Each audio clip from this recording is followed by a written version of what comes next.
welcome to the Art of Decluttering podcast. I'm your host, Amy Revell.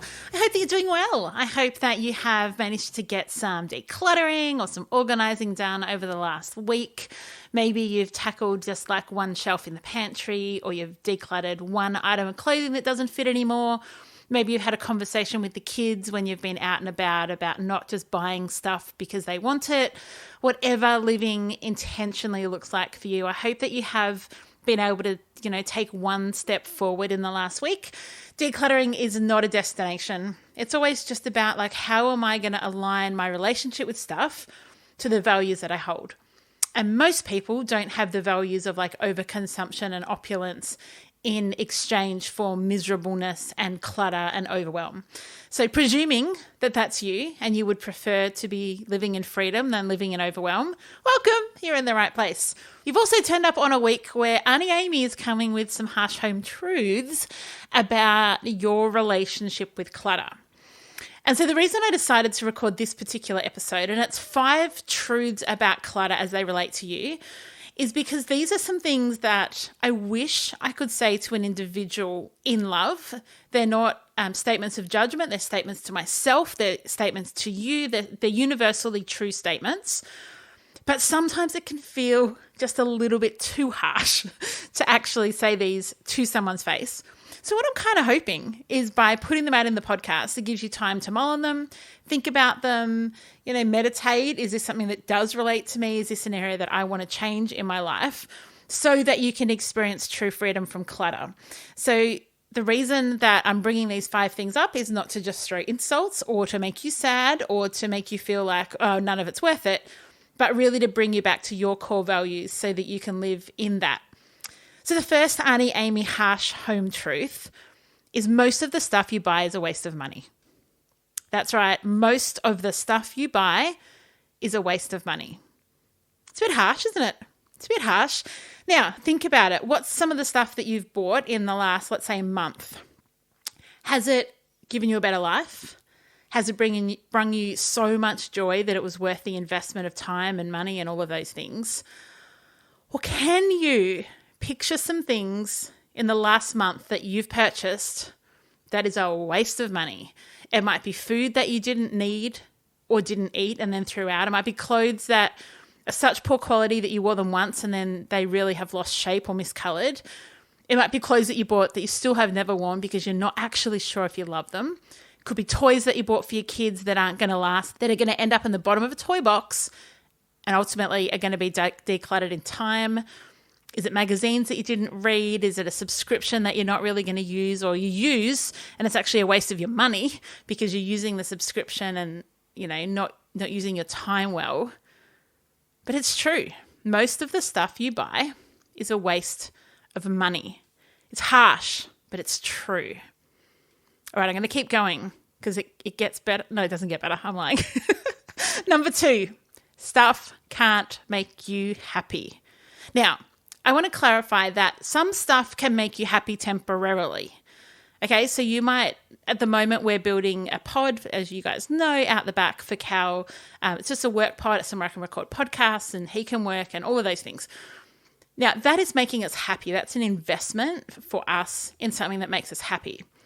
But stuff is not going to intrinsically bring us joy or make us happy. So you can spend money on things that will make you happy, but the stuff itself doesn't make you happy. A 4-walled pod can't make me happy if I'm not happy otherwise. A 4-walled pod can't bring me joy if I don't have deep joy resounding in me anyway. Stuff can't make you happy.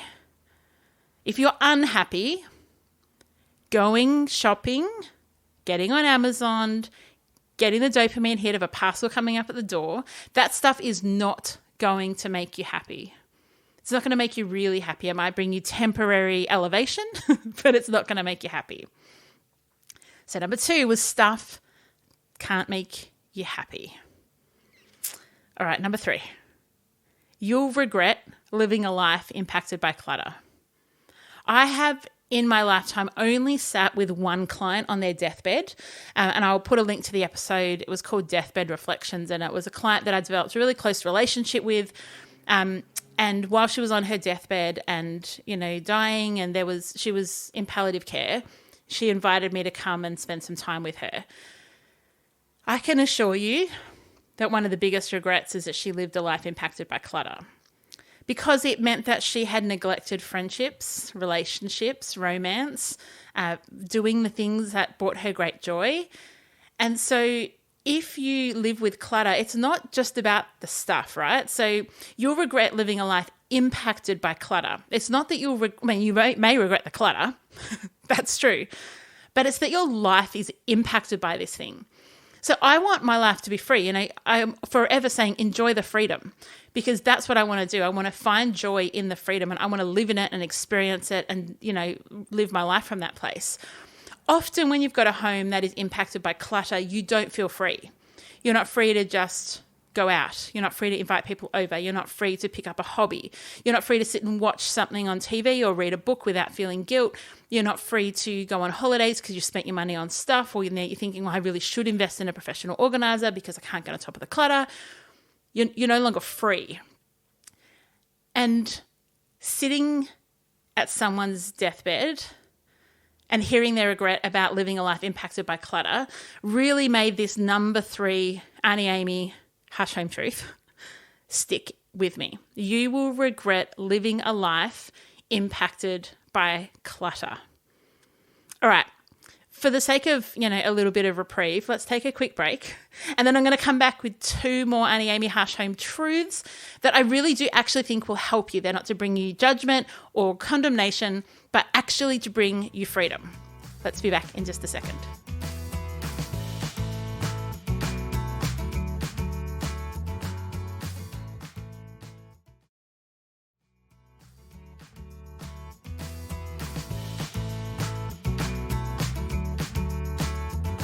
Number 4 is your clutter is worse than you think.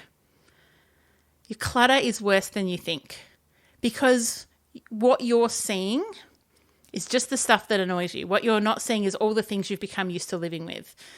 You have forgotten the piles in the corner or the bed linen hanging over the backs of the couches. You've forgotten that a pantry doesn't need to be overflowing, or that saucepans don't need to sit on the bench because they don't fit in the drawers. Clients say to me all the time, this is going to be the worst you've ever seen. And that's not true, because the worst I've ever seen is actually just someone who does not want to change. It's not about the quantity of the clutter that for a professional organizer, if you were to scale an easy job or a hard job, it's often about attitude rather than about the quantity of the clutter. The hardest thing is when someone doesn't see the full extent of their clutter. And so just as a general rule, this is a harsh truth that your clutter is worse than you think. Now, that doesn't mean that everybody's walking into your house and judging you and thinking, oh my gosh, it's so terrible, blah, blah. That doesn't mean that. But I want it to be a home truth, because I want you to understand the impact it's having. I want you to understand that when you can't find a sock, it has an implication on you running late, on picking the kids up from school on time, you getting to work. When the kids can't find their lunchbox, that impacts the mood in which they start their day. Your clutter, the impact of your clutter and the quantity of your clutter is worse than you think it is.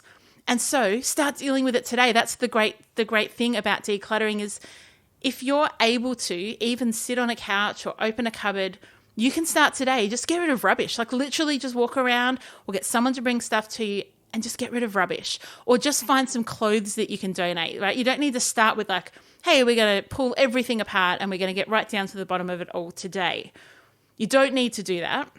But what I want this home truth to do for you is instigate change and instigate that motivation of, oh, it's worse than I think. Okay. It's like sometimes when you go see a doctor and they give you news that's worse than you think, and you're actually motivated to change. You don't want to live in like this, oh, well, nothing can change, because it can. There's never, ever a situation that I've come across where a professional organizer or you working on your own can't make your clutter situation better. So there's always hope. There is always hope. But equally true is your clutter is worse than you think. Okay, number 5 is this. Aren't I a joy bringer today? Isn't this so exciting? Number 5, everything you love will one day be lost. Oh my goodness. Like, if you need a motivational person, just come back to this episode again and again. I'm just, lifting you up today. Everything you love will one day be lost. If you can keep that in the distant forefront of your mind, right? So if you keep that too close, that's a bit depressing and you're going to find that really crippling. But if you keep that in the distant forefront, it will help filter your decisions so that when you're buying something, you think, okay, so one day this is going to be lost. One day this makeup is going to go out of date. One day these clothes aren't going to fit. One day this musical instrument will no longer work. One day this handbag will have fallen apart. Everything you love will one day be lost. Helps you to make priority choices in your life. And so if you're tempted to just wander around Kmart and buy stuff and bring it home that you didn't need, think about, okay, all of this stuff is one day going to end up in the bin. But equally so, my elderly neighbour will one day be lost. They're going to die one day, or you're going to die one day. So instead of just wandering around Kmart, just go have a cup of tea with your neighbour. So the idea of everything you love will one day be lost is to keep this eternal perspective of you can't take any of the stuff that you buy with you into the next life. You can take the good deeds that you've done, you can take, the truths that you have, you can take relationships, all of that can have impact, but you can't take the stuff. You can't take, the 15 mixing bowls and the 25 kilos of Tupperware in your kitchen. You can't take that.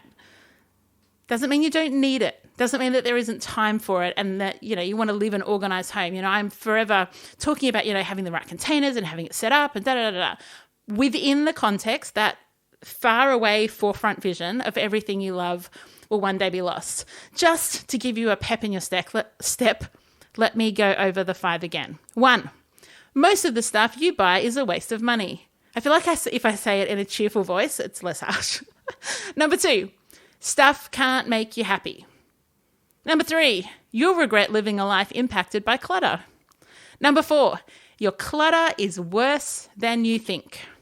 Number 5, everything you love will one day be lost. Now, can I encourage you?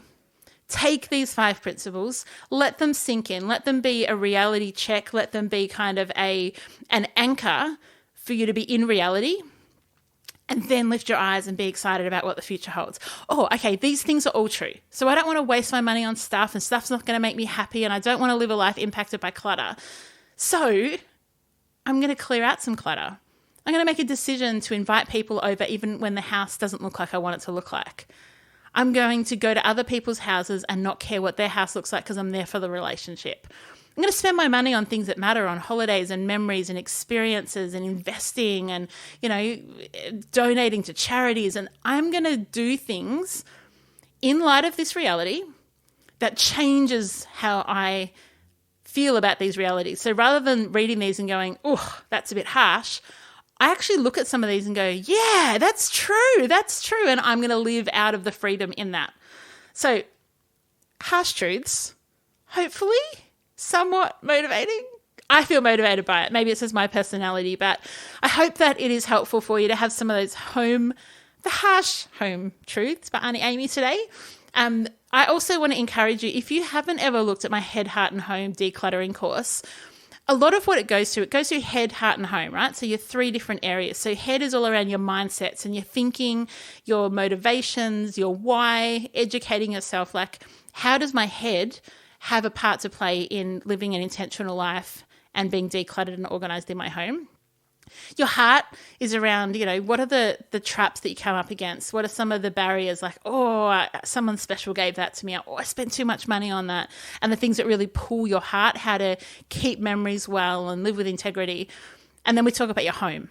So, okay, what does it look like to live decluttered and organized in your home? What are the practical steps? How do you take advantage of the time that you have? How do you, what's the 5-step process to decluttering a space? How do you get organized and stay organized? What are the habits you can put in place? So really strategically goes through head, heart and home so that you've got everything that you need to create and maintain a decluttered and organized home. So I encourage you to jump into the show notes. You will see in there the link to have a check out of the course and see if it's something you would be interested in. I know those who join have amazing reviews. You can read some of those on the website as well. Awesome. Well, until next week, I hope you can put a smile and a bit of hope back in your step, and I'll see you next week. And until then, enjoy the freedom.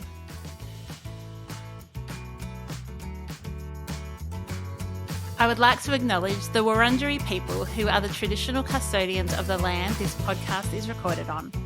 I would also like to pay respects to their elders, both past and present, of the Kulin Nation, and extend that respect to other Indigenous Australians. Thank you so much for joining me today. If you enjoyed today's episode, I would love you to rate and review the show on your podcast app. That will help others to find the Art of Decluttering podcast as well. If you'd like any more information, you can visit theartofdecluttering.com.au, and I would love to see you in my Facebook group. Just search the Art of Decluttering community on Facebook and join today. I hope that you have an incredible rest of your day and enjoy the freedom.